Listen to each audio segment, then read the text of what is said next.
특별한 재능을 가진 사람들이 참 많이 있는 것 같습니다. 우리 주변에도 그러한 특별한 재능들을 가진 사람들을 많이 보지 않습니까? 그러한 사람들은 많은 사람들이 부러움을 갖게 되어지는 것 같습니다. 제가 요즘 이렇게 인터넷을 뒤지면서 많이 보는 영상 중에 하나가 뭐냐면, 과거에 방송했던 복면가왕이라고 하는 프로그램, 지금도 하고 있지만 그 복면가왕에 레전드들이 나와서 이렇게 노래하는 영상이 짤 영상으로 이렇게 올라온 게 있습니다. 그래서 제가 세 명의 노래를 계속 듣고 있는데, 소향, 그 다음에 김현우, 하현우, 이렇게 노래 세 명의 노래를 듣습니다. 근데 그 사람들이 노래하는 걸 들어보면 정말로 기가 막힌 것 같습니다. 이건 무슨 찬송가도 아닌데 막 눈물이 나려고 그러고 막 은혜가 되는 것 같습니다. 그러면서 이제 뭐 많이 도전을 받기도 하고 부럽기도 합니다. 그 영상을 보면서 제가 어떤 생각을 했냐면, 야, 이 하나의 한 소절의 노래가 설교보다 훨씬 낫구나라고 하는 생각을 할 때가 참 많이 있는 것 같습니다.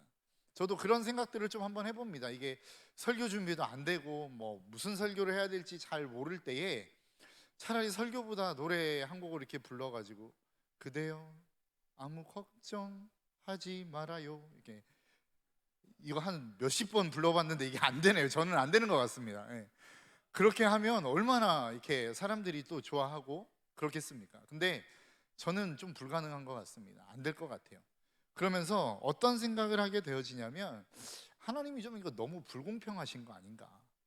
많은 사람들에게 그렇게 뭐 노래 잘할 수 있는 노래를 주시고, 어떤 사람은 막 옥타브 몇 옥타브를 올라갔다 내려갔다 하는 그런 재능을 주셨는데, 제가 주일 3부 찬양과 수요 찬양을 인도하지 않습니까? 그러니까 찬양을 인도할 때 가장 힘든 것 중에 하나가 뭐냐면 곡을 선정하는 겁니다. 곡을 선정할 때 저는 주로 어떤 곡 위주로 선정하냐면 음이 낮은 곡 위주로 선정을 합니다. 그래서 제가 걸려드는 모든 곡은 음이 낮은 곡이어야 합니다. 그런데 어떻게 골랐다가 조금 높은 곡을 고르면 또 아쉬운 소리를 해야 됩니다. 반주자에게 한 키만 낮춰서 반주를 해주십시오, 뭐 이렇게 해야 되는 상황 가운데 있는 거죠. 그러면서 하나님이 나에게 조금 노래를 잘할 수 있는 은혜를 주셨다면 내가 이런 것들 걱정하지 않고 막 찬양 막 하고 옆에서 싱어들이 못 따라오면 그것도 안 됩니까? 막 이렇게 이야기하면 얼마나 멋있겠습니까? 그런 것들을 꿈꾸는데 이게 안 된다라는 겁니다. 그러면서 그렇게 가진 재능 가진 사람들을 우리는 부러워할 수밖에 없는 모습으로 이 땅을 살아가는 것 같습니다. 제가 단적으로 어떤 노래에 대한 예를 들었지만, 어떤 공부에 있어서의 영역도 참 그런 재능을 가지고 있는 사람들이 있는 것 같습니다. 하나를 알려주면 열을 아는 사람이 있는가 하면, 열을 알려주면 11개를 까먹는 사람이 있습니다. 그러니까 이것도 완전히 무슨 재능과 같은 일들이죠. 또 어떤 사람들은 어떤 뭐 기계를 만지는 재능들이 있기도 하고 여러 가지의 재능이 있기도 합니다. 보통 연예인들이 예능 프로그램에 나오면 꼭 한 가지 준비해서 나오는 게 있죠. 뭡니까? 개인기입니다. 그래서 어떤 사람은 모창을 하기도 하고, 이제는 뭐 요즘 시대에는 뭐 노래 부르는 표정을 따라하기도 하고, 어떤 사람은 막 눈을 이렇게 돌리는 것을 따라하기도 하는, 그러니까 별의별 것이 다 재능이 되어지는 시대를 우리는 살아가고 있다라고 하는 것입니다. 그런데 왜 사람들은 그렇게 재능을 갖고 싶어 하는가라고 하는 겁니다. 재능을 갖고 싶어 하는 이유는 뭐 여러 가지가 있겠지만 가장 큰 이유 중에 하나는 무엇이냐면, 사람들의 사랑을 받을 수 있기 때문에 그렇지 않을까라고 하는 생각을 해봅니다. 여러분 한번 생각해 보십시오. 노래를 잘하는 재능이 있는 사람을 우리는 좋아합니다. 그리고 그 사람에게 관심을 갖고 그 사람이 그 관심과 인기를 통하여 명예도 얻고 돈도 얻고 어떠한 권력의 자리로 나아가게 된다라는 것이죠. 이처럼 우리는 어떠한 재능이 있으면 그 재능을 기반으로 많은 사람들에게 유명해지고 사랑을 받을 수 있는 계기를 만든 게 된다라는 것입니다. 여러분 어떻게 보면 세상이 사람을 사랑하는 방식이 이런 것 같습니다. 어떻게 사랑을 받을 수 있습니까? 내가 무엇인가 그들에게 사랑받을 만한 조건이 갖추어져야만 우리는 그들에게 사랑을 받을 수 있다고 생각을 합니다. 그래서 내가 사랑을 받을 수 있느냐 없느냐, 이것은 전적으로 누구에게 달려 있는 거예요? 사랑을 받는 주체에게 달려 있는 것입니다.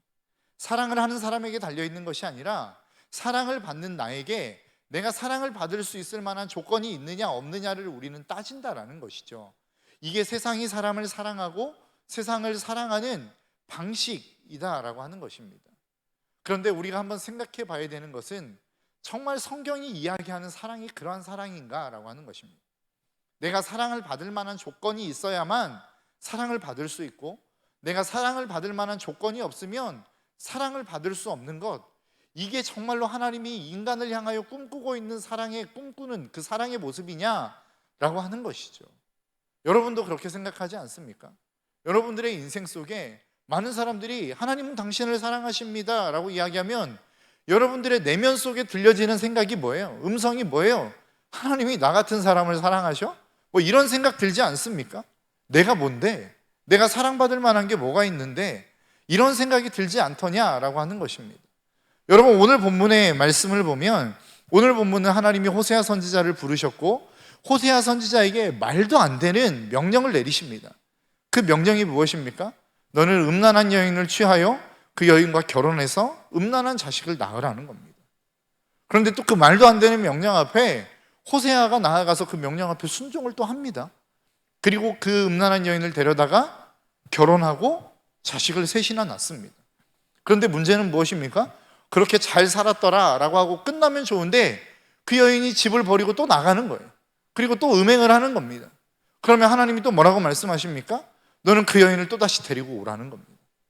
이게 계속해서 반복되어지는 것, 그리고 그 반복되어지는 사건을 통해서 하나님이 이스라엘 백성들을 향하여 무엇을 꿈꾸고 있고 내가 그 이스라엘 백성들을 어떻게 인도할 것인지를 기록하고 있는 것이 호세아서입니다.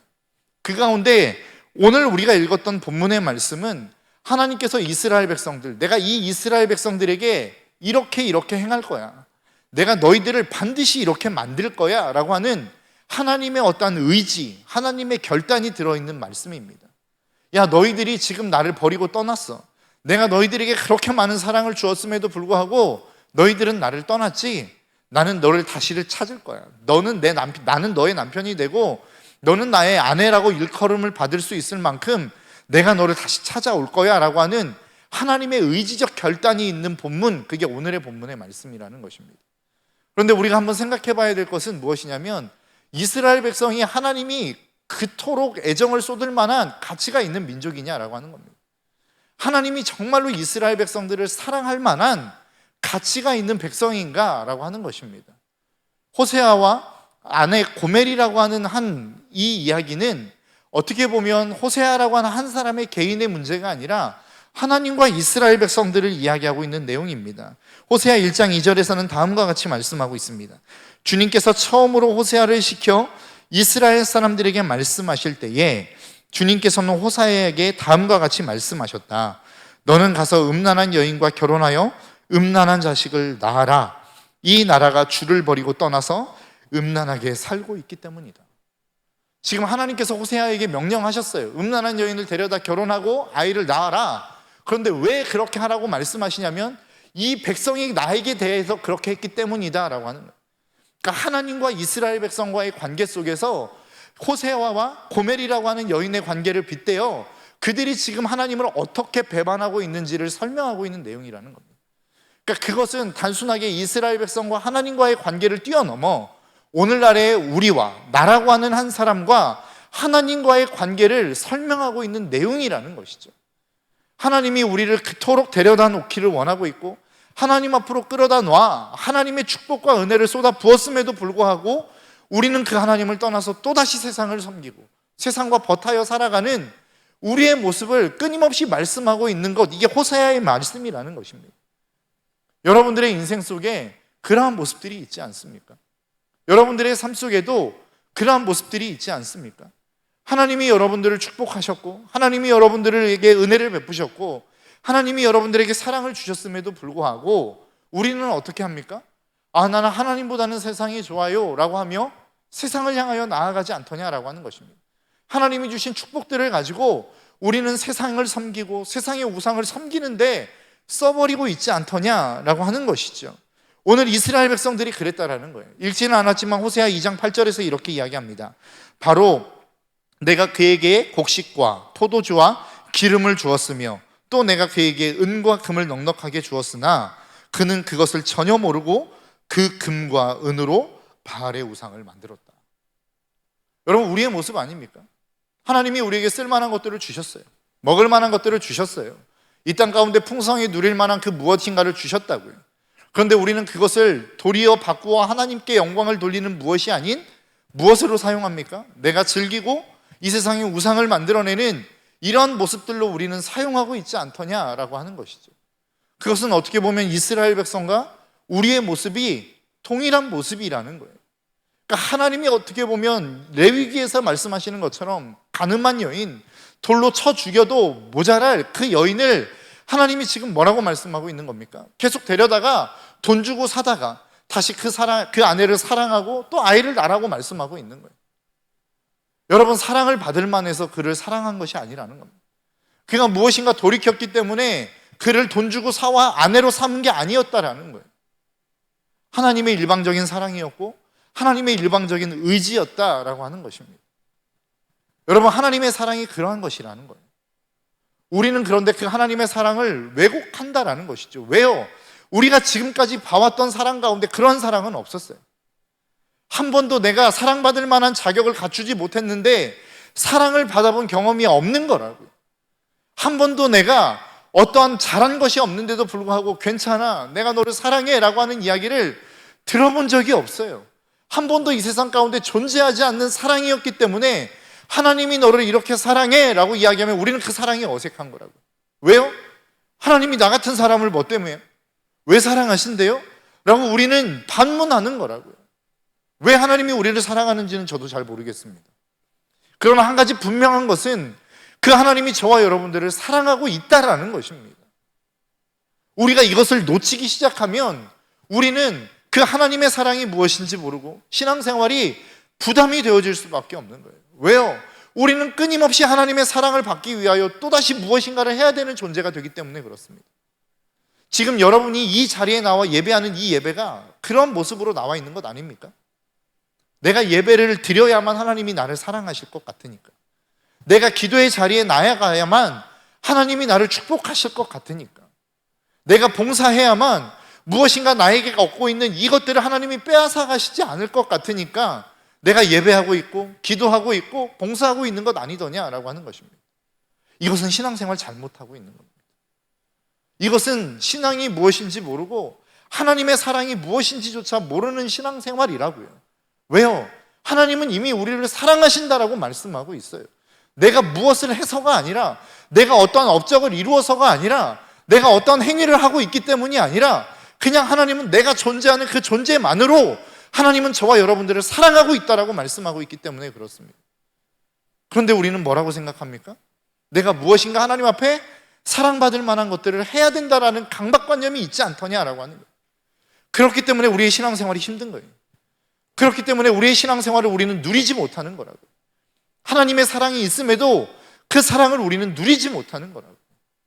여러분, 하나님이 언제 여러분들에게 훌륭하라고 말씀하신 적 있습니까? 너 훌륭해져. 그럼 내가 사랑해 줄게. 너 괜찮은 삶을 살아봐. 그러면 내가 너에게 축복해 줄게. 너 괜찮은 삶을 살아보면 내가 너를 구원해 줄게. 하나님이 언제 그렇게 우리에게 말씀하신 적이 있습니까? 한 번도 하나님은 우리에게 그것을 요구하신 적이 없어요. 어떠한 조건으로, 내가 너를 사랑할 조건으로 하나님은 우리에게 거룩한 삶을 요구하신 적이 없다고요. 내가 너를 구원할 조건으로 내가 우리의 삶에 어떠한 행위를 하나님은 요구하신 적이 없다라는 겁니다. 하나님은 이미 우리에게 무엇이라고 말씀하고 있습니까? 너희를 구원했다라고 이야기하고 있어요. 그래서 로마서 5장 8절은 뭐라고 이야기합니까? 하나님이 이미 우리가 죄인 되었을 때에 예수 그리스도를 십자가에 못 박으심으로 말미암아 우리에게 대한 하나님의 사랑을 확증하셨다라고 말씀하고 있어요. 우리가 하나님이 누구인지 알지도 못할 때에, 하나님이 우리를 사랑하는지 그렇지 못한지조차 알지 못했을 때에, 하나님이라고 하는 존재를 우리가 인식하지 못했을 그때에 하나님은 우리를 위하여 돌아가셨대요. 죽으셨대요. 왜 죽으셨냐? 우리에게 대한 하나님의 사랑을 확증하시려고 죽으셨대요. 그래서 로마서는 뭐라고 이야기합니까? 너희들이 죄인 되었을 때에 그렇게 하나님이 너희들을 위하여 죽었다고 한다면, 너희들이 하나님이라고 하는 그 존재를 인식하지도 못할 때에 예수 그리스도를 보내셔서 너희를 위하여 못 받게 하셨다면 너희가 은혜 입은 자의 자리에 있을 때에는 오죽하시겠느냐라고 말씀하시는 게 로마서 아닙니까? 하나님은 저와 여러분들에게 한 번도 구원에 대한 근거를, 사랑에 대한 근거를 우리의 행위에서 찾아보신 적이 없어요. 그런데 우리는 무엇에 대한 생각을 가지고 있습니까? 세상에 대한 사랑에, 그것에 우리의 생각이, 우리의 모든 사랑에 대한 고정관념이 박혀 있어서 내가 하나님께 사랑을 받으려면 나는 사랑받을 만한 존재가 되어야 돼 라고 하는 생각을 우리는 갖고 있지 않더냐라고 하는 거죠. 그래서 신앙생활 하는데도 기쁨이 없는 거예요. 즐거움이 없는 거예요. 왜요? 내가 그냥 살아가는 나의 삶 속에 나의 힘과 나의 능력으로는 하나님의 사랑을 받을 만한 행동을 할 수 있는 능력이 나에게 없기 때문에 그래요. 그게 우리의 인생이에요. 여러분, 제 아무리 발버둥 쳐도 여러분들이 하나님이 사랑을 받을 만한 행위를 여러분들이 하실 수 있으시던가요? 그냥 가만히 있으면 기도가 되시던가요? 아무런 힘 없이, 아무런 에너지 들이지 않고 여러분 예배의 자리에 나와 지시던가요? 아니에요. 엄청난 에너지가 필요합니다. 기도하기 위해서는, 예배드리기 위해서는, 그렇게 하나님을 찬양하기 위해서는 우리의 삶에 에너지가 필요한 거라고요. 왜요? 나는 그러한 존재가 아니기 때문에 에너지가 필요한 거예요. 원래 나는 그렇게 거룩한 존재가 아니기 때문에 그러한 에너지가 필요한 거라고요.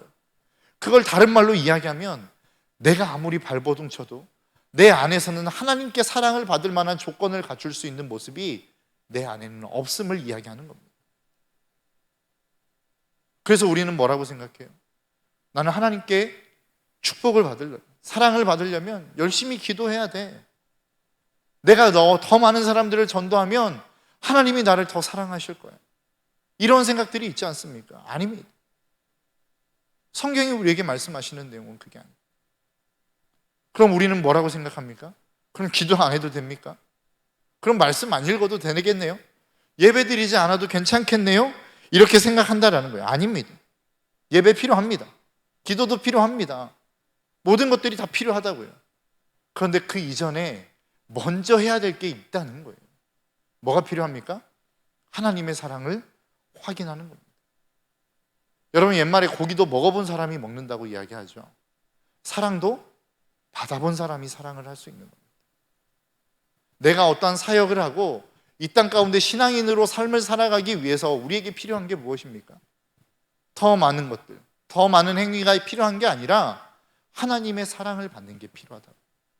내 안에 나를 사랑하시는 그 하나님의 사랑을 확증하는 일이 필요하다고요. 우리는 나에게 필요한 게 있으면 뭐라고 생각합니까? 내가 무슨 일을 도전했다가 그 일에 실패하면 우리는 뭐라고 생각해요? 기도가 부족했구나, 더 기도하자라고 생각하는 거 아니에요? 예배가 부족했구나, 더 예배의 자리에 찾아오자, 이렇게 이야기하는 거 아니에요?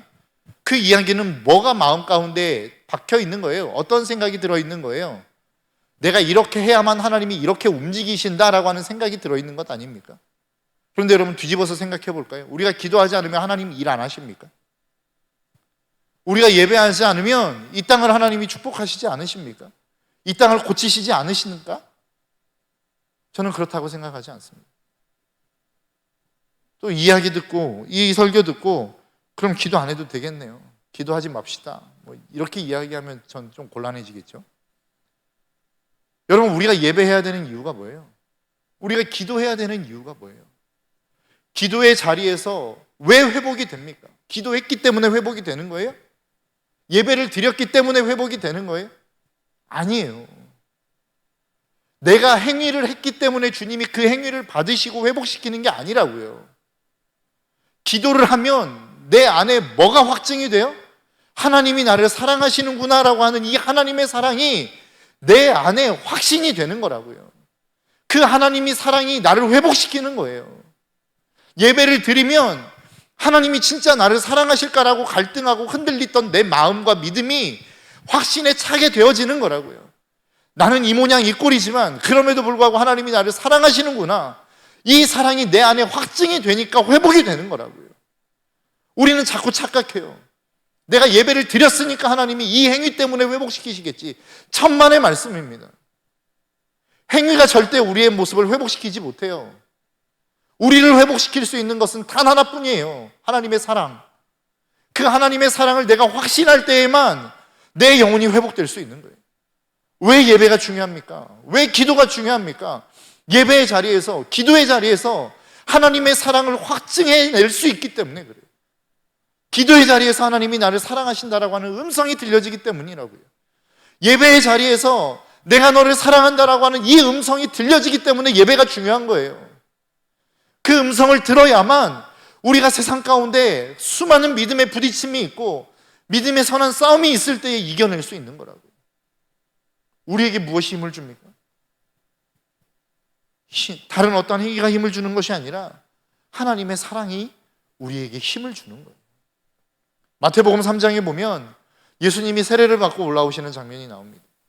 정말로 그 공생애를 시작하시면서 가장 먼저 하셨던 게 세례 요한의 세례를 받은 거였어요. 그 세례를 딱 받고 올라오실 때에 하늘로부터 음성이 있었대요. 그게 마태복음 3장 17절의 말씀입니다. 하늘로부터 소리가 있어 말씀하시되 이는 내 사랑하는 아들이요 내 기뻐하는 자라 하시니라. 여러분, 허구 많은 이야기 중에 왜 공생애를 시작할 때 하나님이 그 예수 그리스도에게 첫 마디로 이는 내 기뻐하는 자요 내 사랑하는 아들이라 라고 하는 말씀을 주셨을까요? 사랑이 모든 것을 견디게 하기 때문에 그렇습니다. 사랑이 승리하게 하기 때문에 그래요. 여러분, 능력이 있으면 승리할 것 같습니까? 여러분들의 인생 가운데 엄청난 능력이 부어지면 여러분들의 신앙이 정말로 복된 신앙의 자리로 갈 수 있을까요? 아니요, 그렇지 않아요. 그렇게 많은 권세와 능력을 누렸던 솔로몬, 많은 것들을 누려서 무너져 버리잖아요. 그렇게 믿음 좋았던 다윗, 그가 할 수 있는 모든 것을 다 할 수 있는 왕의 자리에 올라가자 타락해 버리잖아요. 능력이 우리의 신앙을 만들어내는 게 아니에요. 그 다윗이 타락했던 자리에서 그 영혼을 회복시킨 게 무엇이에요? 하나님의 사랑 아닙니까? 지금 우리가 놓치고 있는 게 뭐예요? 이 예배 자리에서 우리가 놓치고 있는 게 뭐예요? 하나님의 사랑을 확인하는 것을 자꾸 놓치지 않습니까? 여러분, 이 예배의 자리 매 주마다 여러분 예배 드리시죠? 이 예배의 자리에서 내가 너를 사랑한다라고 하는 하나님의 음성을 여러분 얼마나 듣고 가십니까? 여러분들에게 하나님이 사랑한다라고 하는 이 간절한 음성이 들리십니까? 하나님이 여러분들을 왜 부르셨을까요? 사람이 없어서 무엇인가 일손이 필요해서 여러분들을 부르셨을까요? 저는 그렇다고 생각하지 않습니다. 일손이 부족해서 부른 하나님이라면 전능한 하나님이 아니죠. 여러분들이 없어서 하나님이 일을 못하시는 하나님이라면 그 하나님은 전능한 하나님이라고 이야기할 수 없는 거예요. 하나님이 왜 여러분을 부르셨을까요? 여러분들에게 사랑한다라고 말씀하시고 싶어서 부르신 거 아닐까요? 하나님이 여러분들을 얼마나 사랑하시는지를 알려주고 싶어서 부르신 거 아니겠느냐라고 하는 거예요. 우리가 예배의 자리에서 해야 되는 게 무엇입니까? 이 하나님의 사랑을 확인하고 돌아가는 거예요. 우리가 기도의 자리에서 해야 되는 게 뭐예요? 하나님의 사랑을 확인하고 돌아가야 되는 거라고요. 날마다 이것을 놓치니까 예배가 무료해지는 거예요. 무엇인가 새로운 걸 찾는 거라고요. 여러분, 예배에 새로운 게 뭐가 필요해요? 사랑하는 사람과 데이트하는데 새로운 게 뭐 필요해요? 많은 연인들을 만나면서 청년 사역을 하고 뭐 이렇게 많은 연인들, 청년들을 만나면서 데이트하는 청년들에게 물어봅니다. 너희들 데이트할 때 뭐 하니? 물어보면 별거 없어요. 밥 먹고 차 마셔요. 이게 다래요. 맨날 똑같은 일을 하잖아요. 그런데 왜 만나요? 그냥 만나는 게 좋으니까. 만나서 사랑을 확인하는 게 행복이니까. 예배가 그런 거라고요. 매일 똑같은 일이 반복되어지는 것 같고 똑같은 찬양, 똑같은 말씀이 들려지는 것 같은데 이 예배가 왜 새로운 거예요? 하나님의 사랑의 음성이 들려지기 때문에 새로운 거라고요. 여러분 안에 이 하나님의 사랑의 음성이 들려지십니까? 이게 아니면 우리의 신앙은 날마다 강박관념에 사로잡힐 수밖에 없어요. 나는 하나님의 사랑을 받기 위해서 또 뭘 해야 되지?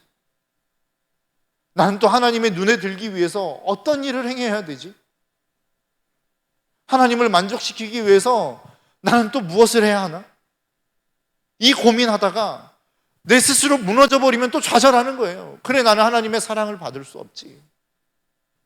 아니요, 성경은 그렇게 말씀하지 않아요.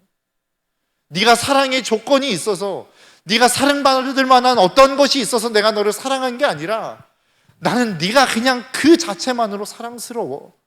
이게 하나님의 음성이라고요. 그래서 나는 내 자식을 너에게 주었고 하나밖에 없는 독생자를 십자가에 죽인 거야. 이게 하나님이 우리에게 주시는 사랑의 메시지라고요. 오늘 본문에서 호세아를 통하여 우리에게 주시는 메시지가 무엇입니까?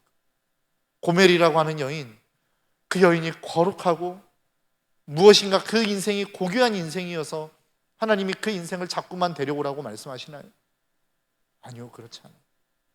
그에게는 그 어떠한 사랑받을 만한 요건이 없었어요.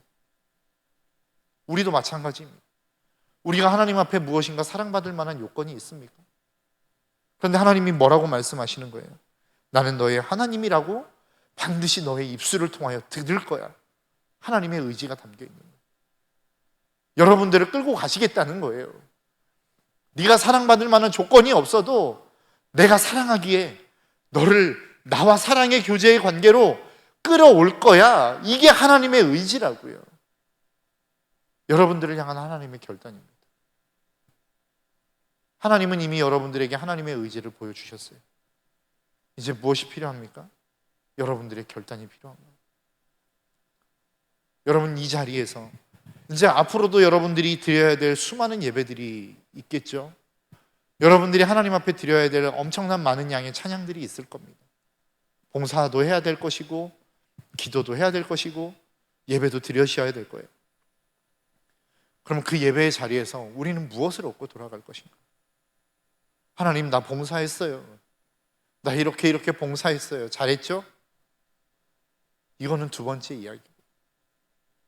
정말로 필요한 게 뭐예요? 하나님 진짜로 나를 사랑하시는군요. 내가 그 하나님의 사랑을 찬양합니다. 여러분, 우리의 예배 속에 이러한 모습들이 좀 있기를 주님의 이름으로 축복합니다. 하나님이 우리에게 거룩한 삶을 요구하시죠. 그 거룩한 삶을 요구하시는 것은 너 이렇게 해야만 구원받기 때문에 거룩한 삶을 요구하는 게 아니에요. 너 이렇게 살아야만 내가 너를 사랑할 수 있기 때문에 그것을 요구하는 게 아니라고요. 내가 너를 사랑해. 이제 너는 내 자녀야. 그러니까 그에 걸맞는 신분으로 좀 살아줬으면 좋겠어. 그래서 거룩한 삶을 살아. 이게 하나님의 소원이라고.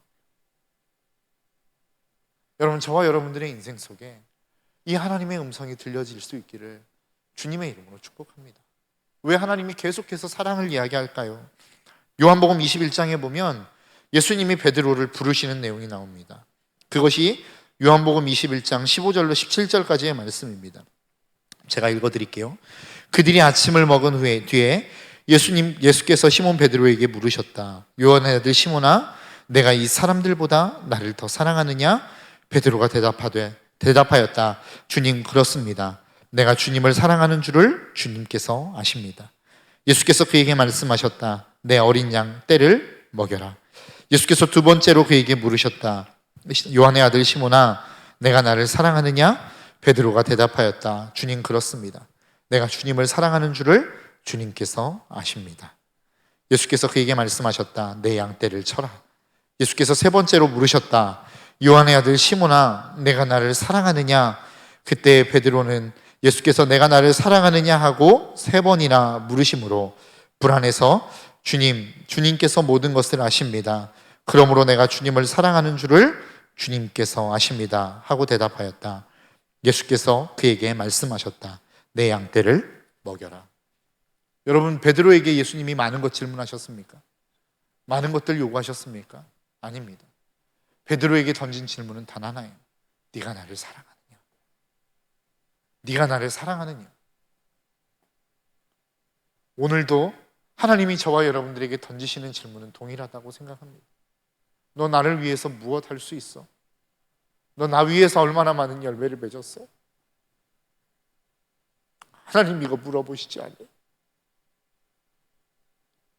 하나님이 우리에게 물으시는 것은 네가 진짜로 나를 사랑하느냐?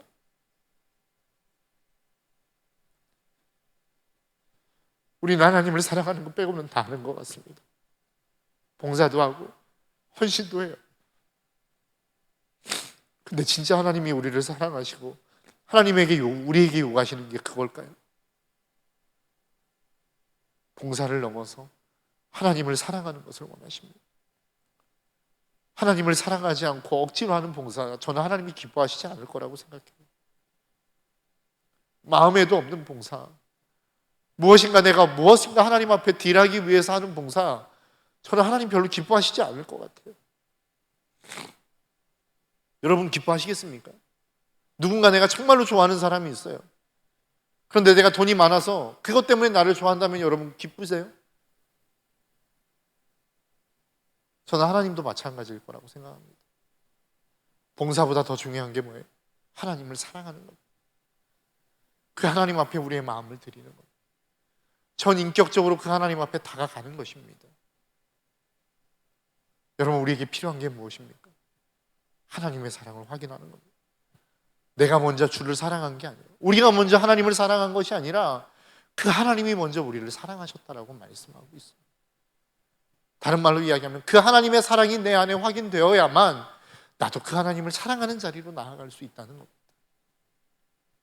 여러분 예배의 자리에서, 기도의 자리에서, 여러분들이 하는 모든 신앙의 행위의 자리에서 그 하나님의 사랑을 확인할 수 있는 저와 여러분들이 될 수 있기를 주님의 이름으로 축복합니다. 이게 안 되기 때문에 우리가 힘든 거예요. 우리의 신앙이 무너지는 거라고요. 저와 여러분들의 인생 속에 날마다 그 하나님의 사랑이 깨끗하게 그리고 충만하게 부어져서 그 사랑으로 말미암아 저와 여러분들의 인생을 하나님께 사랑으로 드리고 또 수많은 사람을 주님께로 인도해낼 수 있는 하나님의 믿음의 백성이 될 수 있기를 주님의 이름으로 축복합니다. 이 시간 우리 함께 좀 찬양하며 나아갔으면 좋겠습니다.